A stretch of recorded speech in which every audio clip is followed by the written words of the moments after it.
In this episode of the Military Mindset for Business podcast, I'm talking with Steve Baxter. Now, a lot of us have heard of Steve. You know, he's that Shark Tank guy. He's the one that was a crafty. He was a boffin in Ramey, did about 10 years after being an army apprentice, and then got out, started a little internet company and did all right out of it, sold out and made a bit of coin. He's now a passionate Australian who runs Beaten Zone Venture Capital. Now, Beaten Zone focuses on defense industry, survivability, and lethality. Basically, can we kill the bad guys and can you protect us? So he's got a fund that focuses on those kind of businesses. Now, but today I'm talking to Steve about his Tackathon coming up in Brisbane in mid-August. So stick around, listen to what TAC it is, and listen to whether you should attend Tackathon. Military Mindset for Business, Steve Baxter, coming up.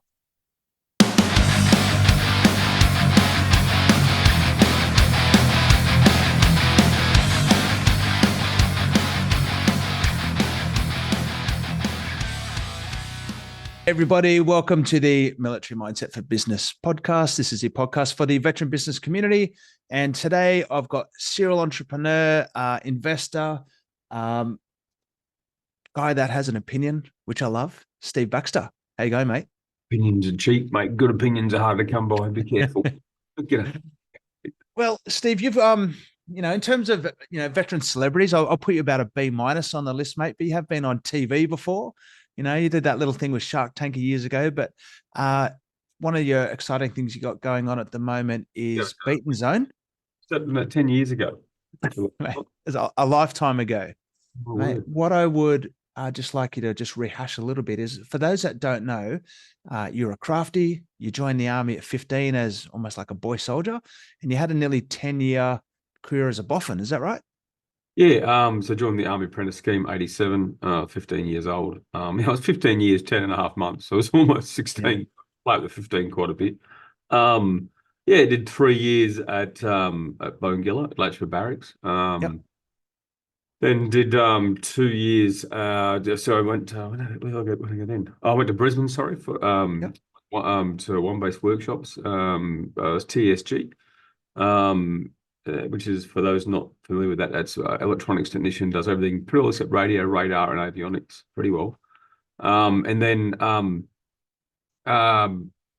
One Sig Workshops for a couple of years at Enoggera, and then down to Adelaide Logan at the 16th Air Defence after doing a rapier then on RBS 70 equipment course. And that's where I discharged after almost 9 years. I signed 9 years, but I had a boss that got me out a few months early, which was quite nice. But it was down in Adelaide that you kicked off your first side gig. Is that right? And really looked at that transition. So we're thinking, what, 24 years old at this stage, 25-ish? 2023.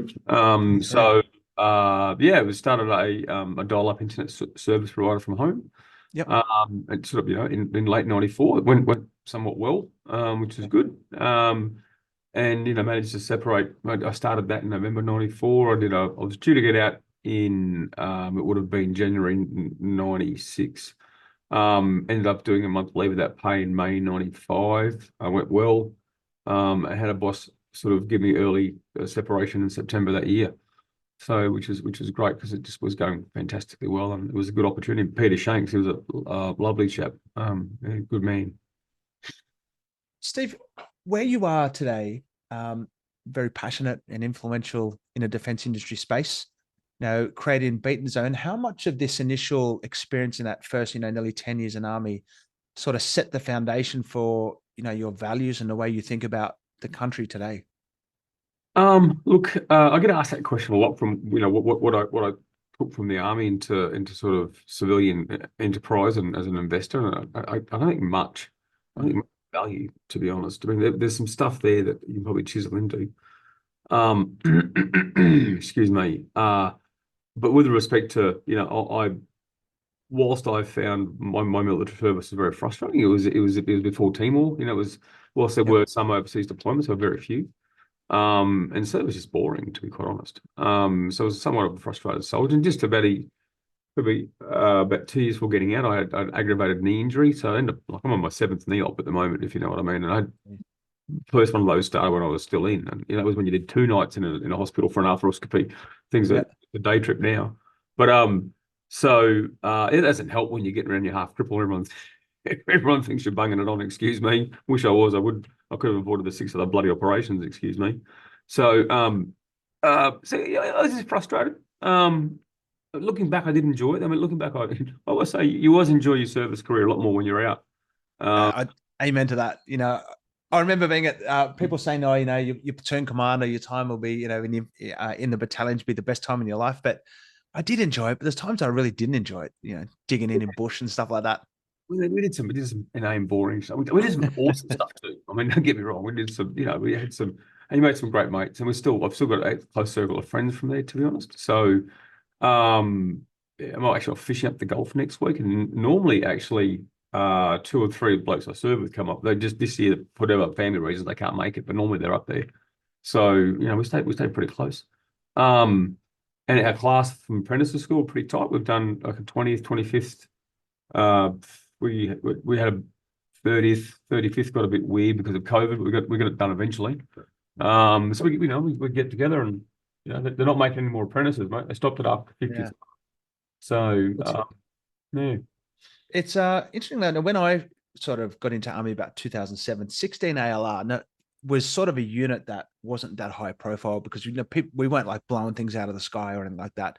But I think at the moment, switching around in terms of the capability that they've got down there, it's gone full circle.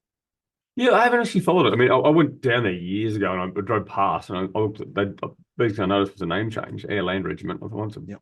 I don't like that. It's a dumb name personally. I like the Air Defence Regiment. I think it's good. And so look, I have not followed the orbit of the Australian Army since I got out, to be truthful. I mean, I've been looking at things from the defence innovation side. So it's sort of always goes out to the line units, to be truthful. Yep. And so other than service level press releases, I have not really followed what's been out there, to be truthful. Well, let's talk about Beaten Zone. Where did you get the inspiration or the desire or the motivation to even start it? Where did that idea crystallize? Yes, look, in 2016, an absolutely outstanding chap, Lieutenant Colonel at the time, Kieran Joyce, a rainy colonel, actually. Yeah, I know Kieran Joyce, yeah. Yeah, well, I actually met through a chap I served with who was a 40th class apprentice, and they were commissioning a whole bunch of corporals and sergeants just as I was getting out to put them as little one-pip Louis into ADFA. So the Army wasn't happy with, I think, the product coming out of ADFA. Well, Ramey in particular wasn't happy with the product coming out of ADFA. So they had that as a commissioning program. Quite a few chaps I knew did that. And Mick, my mate, was one of those. And he ended up being there with Kieran when Kieran joined as a young soldier. So they became friends, and I met Kieran through Mick. And then he reached out and asked me if I'd be involved with their innovation sort of at that time, in Army Innovation Day, which I think still runs, I'm pretty sure. And I got invited to Canberra, and I got let inside the tent, and I saw an amazing amount of capability. The reason I was asked to go was I had at that stage 2 years in the Shark Tank TV show, so I had had a raised public profile.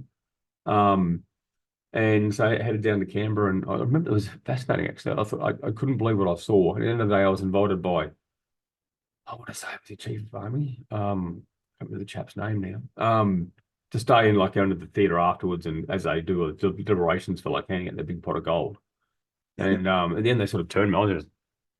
I'm an ex-corporal, for Christ's sake. So I knew something had changed, and I turned up on a brigadier, grabbed my suitcase. I thought that's a big turn up for the books. And I just asked there was maybe 8 or 9, I want to say, sort of got cut into the final sort of pitching out of about probably 30. And I wasn't paying that much attention to it. I was fascinated, but I wasn't putting an investor or a money spending eye to it or brain to it. And they sort of said, well, which ones do you think we should be funded? So I'm like, you should fund them all. I mean, they all could work. I'm just like, throw all the socks at the wall, basically. And I think most got funded. But they even asked me to get up there and brief all the colonels and the brigadiers before this happened. And I'm like, oh, thanks for no notice, ripper.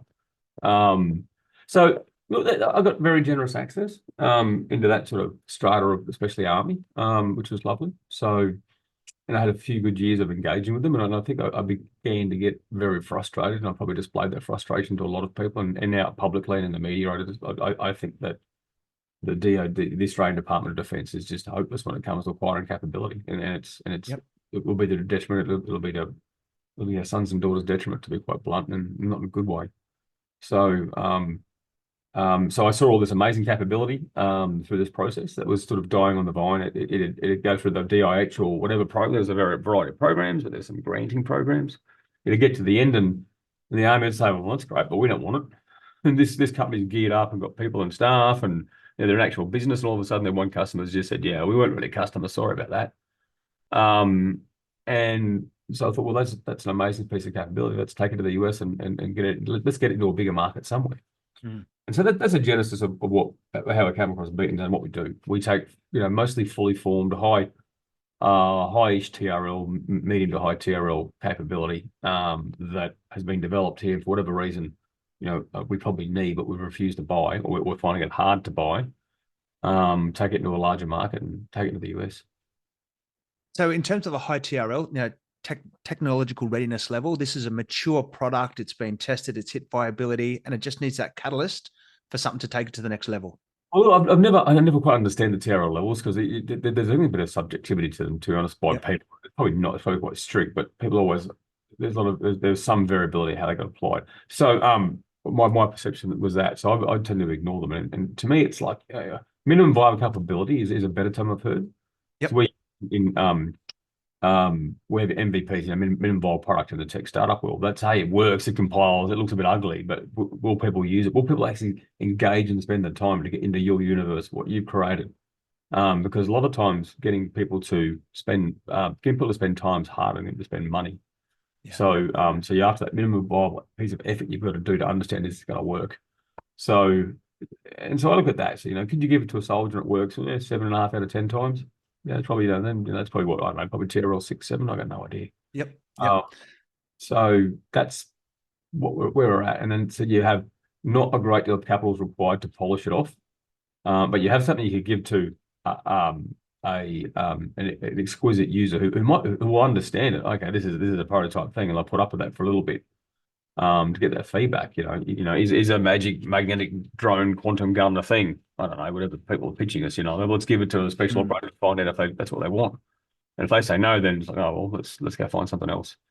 So again, I'm just in terms of like, can you work with, a bloke I know, Jake Bostock, as, what's he like, a finder or someone that's doing a recon out there for you?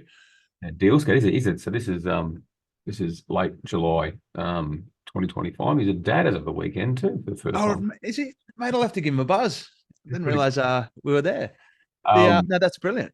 So he's a deal scout. So his job is to race around Australia and I call it turn over all the rocks, find out what's there. Yeah. He's a gregarious bloke. He knows everybody in this space. Yeah. He's got some experience with innovation in the Australian Defence Force with his electronic grenade simulator. He built a training grenade essentially for the army. He hasn't got the Air Force to pay for it, for Christ's sake. I mean, that's how dysfunctional the whole thing is. So if you're out there listening to this and you've got a product, describe the sort of that level that you need to have it at before you go and hit Jake up, before he's going to come around and Jake's job is to understand everything that's out there. I mean, so not everything. So our mandate. So when you have talked about investment firms, you have a mandate. So what's the things? How do you describe what you do when it comes to deploying capital, otherwise known as investing? So our mandate is around we invest in 80% of our capital goes into sovereign Australian businesses. We have a tax obligation to do that, and I want to do that anyway. And then we talk about things that touch the kill chain, or we talk in terms of lethality and survivability. Yeah. So we have no end of people who pitch us something like a new hiking boot because soldiers can also wear it. Well, that's great. Is that really survivability though? Yeah, well, they think that because defence can be a customer, then that would be that would appeal to us. I understand their thinking.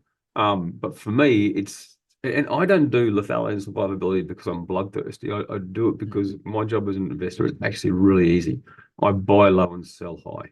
So I have to find an asset that's really well priced, and we have to work on it and make it worth more, and then sell it. So the way you get a good buy price is you look for irrationally unloved assets. The fact of the matter is that when you're investing in businesses, you're actually buying shares. So it's a market, like it's a market for anything. And the more people with money in that market allows the seller to set the rules. The less people with money in that market allows the buyer to set the rules, and the rules are the price. So in essence, we look for irrationally unloved assets because there's fewer investors around. These businesses have a requirement for equity capital. We get exceptionally good value equity. I'm being quite open in saying this. And the reality is the closer you get to the front of the gun, the more investors you scare away. The less investors are there, the better the price is. Um, and that's unfortunate, and that's just. And I think we've actually moved valuations up in Australia since we've come to the market. So we're not purposely bottom feeding, but we do know that there's a rivulet of value in the market because it's so underserved. I mean, bank. Half these businesses, if they told their bank managers what they do, they'd probably take their bank account from them. The answer would be, "You make fucking what?" So, for the really hyper aggressive military ones, defense ones, if you know what I mean. So, and so we're a source of capital, and we have a view on valuation, we have a view on the price of the equity. And I think it's very generous, to be quite blunt, for the progress most of these companies get. And no one's got a gun at your head, probably pun intended, forcing you to take that capital. We're a source of capital, and if you want to have capital, we can will ground terms, and investing in a business is the most liberating, free, democratic thing you can do. You don't have to do it. You don't have to buy it. You don't have to sell it. There's a choice there. You mentioned 80% goes into Australian companies. How much of that afterwards would then be looking at an export market? Well, we only invest in businesses that have export potential. So, in fact, if they have over reliance on the ADF for current revenue, in our due diligence process, we will zero that revenue out or push it to the right for 5 years, because we just think the ADF is a sovereign risk when it comes to as a customer. They're a terrible customer. They're a danger to their suppliers. So, and if they're forecasting ADF revenue, we'll zero it out and we'll push it 5 years to the right and in the model and understand how the business. So not that we won't do it. So we'll heavily discount the presence of ADF revenue or projected revenue. Mate, in terms of the ideation pathways, I don't necessarily see at this stage a huge amount of veterans driving these capabilities. So are you finding many out there? Like, obviously I'm a single issue zealot about supporting, veteran enterprise, but to be honest, 95, 98% of our community is not defense orientated. What's your finger on the pulse of actually seeing, do you find many veterans that are pushing into this space? So I've asked this question a lot, and I've been meaning to go into the serum and modify it so we can, tick, is this business a veteran-led business? Because we can actually then report actual numbers as opposed to my gut feel. Because gut feels, you should never use gut feel in business. Your gut has no brain cells. You just shouldn't, your head's got brain cells, right? But if I look at the first 3 companies we've invested in, none of those are veteran-led, which is interesting. The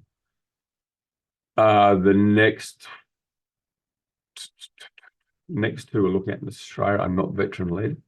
We're looking at 2 in the US. We get to allocate up to 20% of our capital offshore, and because we're the only institutional funder who doesn't want to get in close to the front of the gun in Australia, but we're limited to early stage. We're limited to certain company sizes, essentially. So when our companies grow, how do they find growth capital? We don't have the capacity or the ability to do that. In fact, no one in Australia does. So we, by investing in the US, we invest in deals in the US that have funding partners that have deep stratas of capital. They might have a seed fund, an early stage fund, a growth fund, a B fund, an IPO fund, a debt fund, the whole thing. So, we are basically buying friends in America, or as our venture partner in the US, Sean, calls it, it's a Queen Victoria strategy, and marrying into all the important families, basically. But we're building deep network connections into the US with that. So it's a very strategic allocation of capital. So on the veteran question, I'm actually an LP in the US veteran fund. There's a fund called the Veteran Fund. I'm an LP in that. And they invest in veteran-led businesses. It doesn't have to be a defense business, but veteran-led is the key there. I'm trying to think who the devil are veteran-led. I mean, you've got Black Scott Aerospace, Blake Nicklick, he's an ex-veteran, or an ex-veteran. You can't be a current veteran, can you? You're a veteran or not, right? He's a veteran. We got the SciTech lads. Yeah, Dan's a good point. Yep. I'm trying to think of who now. Those guys. I won't use names. Those guys down there, no, they're civilian led. Out there in Brisbane, no veteran there. I'm just more alluding or thinking to pathways. I'm thinking it'll be less than 10%, to be honest. Yeah. No, look, even that'd be high in my equation. But I think it's a great news story for veterans. Steve Bisgard from GuardTech, actually. He's done it exceptionally well. But so sorry, mate. I think it's a great story when we get someone that goes in and develops a bit of capability. But I think we're very, one of the things that I talk a lot about is just there's a lack of veteran ecosystem or enterprise entrepreneurial ecosystem out there. Yeah, I was going to follow on to this. So I met up recently with a chap out of Perth who used to be CEO of SAS. Oh, he might be, I thought he used to be CEO of SAS. So really got to dig into more, if you know what I mean, because there seems to be a bloody lot of them. Yeah. So I have no reason to doubt him. I shouldn't say that, but and when you talk to a US venture firm in this space, you're either talking to an ex-fighter pilot or ex-SEAL or a ranger, someone sexy, in the military occupation, go whack 'em world. So in Australia, this never happens. You've got some private school kid who loves rugby. Excuse me. Nothing wrong with rugby, but the finance sector, everyone loves rugby. It's a disease inside the finance sector, as far as I'm concerned.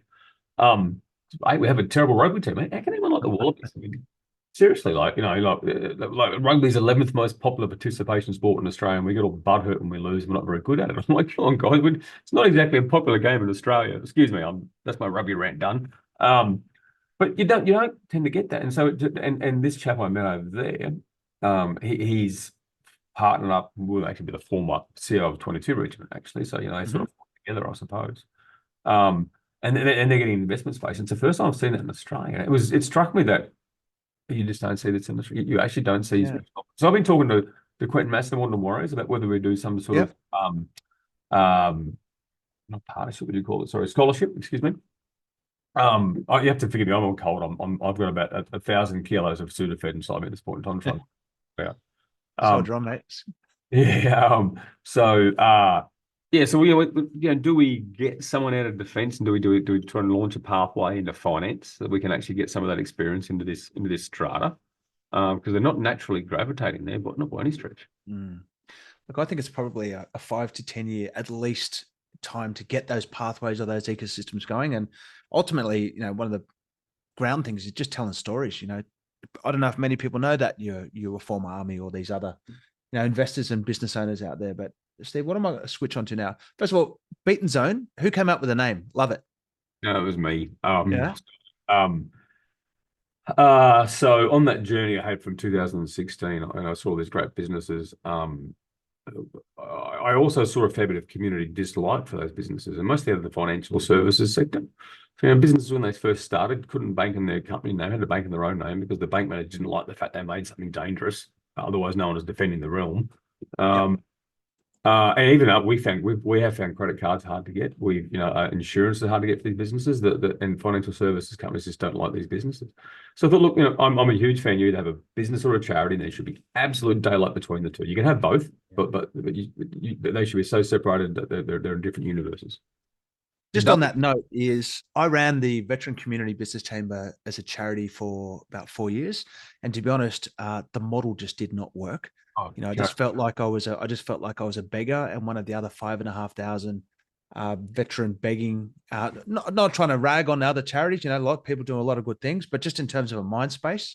So it wasn't until we actually had to remodel that, and we pushed VBC out as a company now, just having the enterprise vigor, all of the motivation behind it.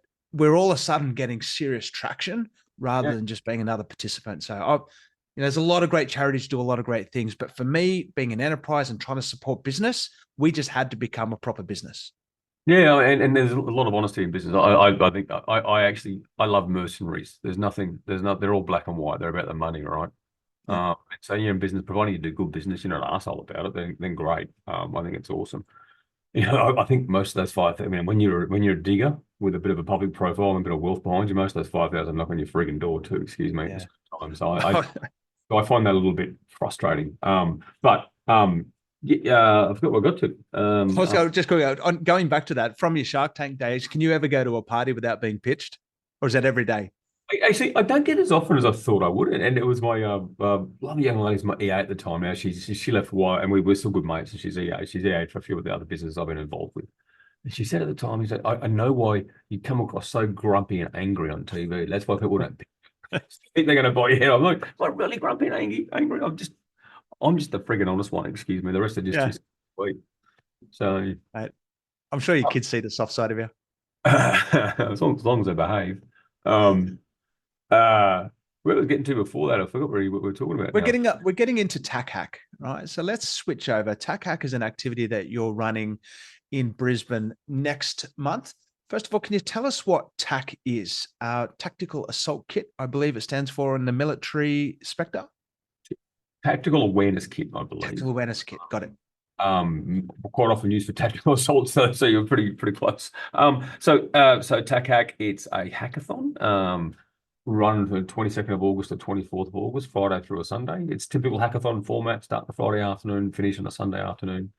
So Tactical Awareness Kit is, if you've ever seen the movies, you've got the Special Forces soldiers, they have this thing on their chest, they pull it down, there's a map, and they can control drones and whack people from a distance, if you know what I mean, and this sort of stuff. So it's a human-machine interface that a soldier can carry around, being mil-tac, but you have civ-tac, you have fire-tac, so fighters can use it, police have a version as well. So it's a platform where you can bring information to an operator and allow them to interact with the world, interact with other machines. So it's a small computer you wear around that you get to control stuff, when you're wearing big, thick gloves and all the rest, right? So it's a tactical bit of gear.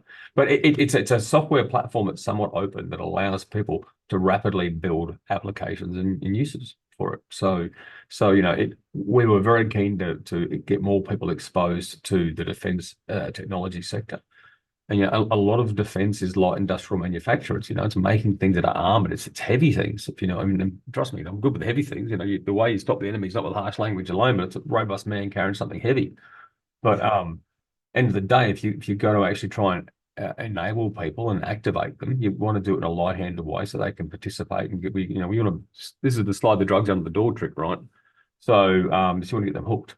And so this is a way to come around and form some teams. People can pitch some ideas at what you can do around this technology, then grab some teams, grab some programmers, and then build your little prototype. And then on the Sunday afternoon, pitch us and show us how it works. And there's some prizes and judging and pizza and beer, basically. So it's a big networking event. And again, I'm not a tech guy, so excuse my ignorance in a couple of these. How savvy or into the TAC platform should you be before you turn up? Or is it something that you can come with a suite of coding tech skills and build something in there? Oh yeah, well, if you've got tech skills, most tech languages, if you can program one tech language, you can program them all nowadays. To be honest, the philosophies are really portable, I suppose. To be honest, we're releasing a lot of information around the tech frameworks beforehand, but it's not an unknown thing in this sector at the same time. So we're getting a lot of the businesses in our pipeline are sending people and equipment along and other bits and pieces. So we'll have experts here to assist. But it's about a team, right? Not everyone on the team has to program. You'll need operators. You'll need people who can do various other elements as to what that capability you're building. I was on ABC Radio this morning with Steve Austin, which is ABC Brisbane, which he does a great show, to be honest. I gave one of the examples that I think our baseline example is that there's an emergency in a sports stadium, and so what sort of and there's all these assets available, and how can you bring that in, or what else can you do that's creative? And so one of the things you could do is you could overlay an AI solution, for example, to work out which directions everyone fleeing to. Right, and then you can reverse engineer that to say, well, that's most likely you've just crowdsourced where the problem is, because they're not running towards the problem, they're running away from the problem, right? So I don't know, it's out there. The young people, I'm massive. Get all your answers from the crowd. You get all your answers from younger people, because they're the ones using it, and they're the ones that are smarter. And you're not 55 years old like me and a bit cynical in life. So you're willing to try new things and give it a go. So the weekend's all about building those teams. So Friday night will be pitch an idea. We'll have a little bit of a background intros. Hopefully not too long, but not boring speeches, but people to understand how the whole framework for the weekend's going to work. Well, then you basically come up and you pitch ideas, and then people join your team. And and then basically if you've got enough, I have seen teams of one proceed in these things. It's not a good idea, but you get 3 or 4 people to come along, help you out. So people can write it, people can test it, people can iterate and just do things that need to be done, essentially.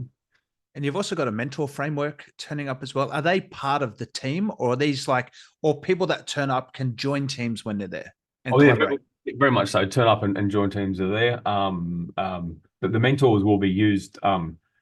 to come along typically on the Saturday and Sunday to sort of, okay, but you probably 3 times a day. It'll be like, okay, let's just brief, we'll bring a different mentor down. Let's brief on what you're up to. And, they can provide their perspective, what you've done. So it's all about feedback in that respect. So the idea is for you to stand in front of the crowd on Sunday afternoon and, show them what you've done. It's a little bit entertainment. You want it to work, if you know what I mean. And life is a sales journey. You want to be able to sell this thing that you've done as to why you're good, and to what you've built is fantastic. And we'll have mentors there along the way to help guide, and you can ask questions and various things on.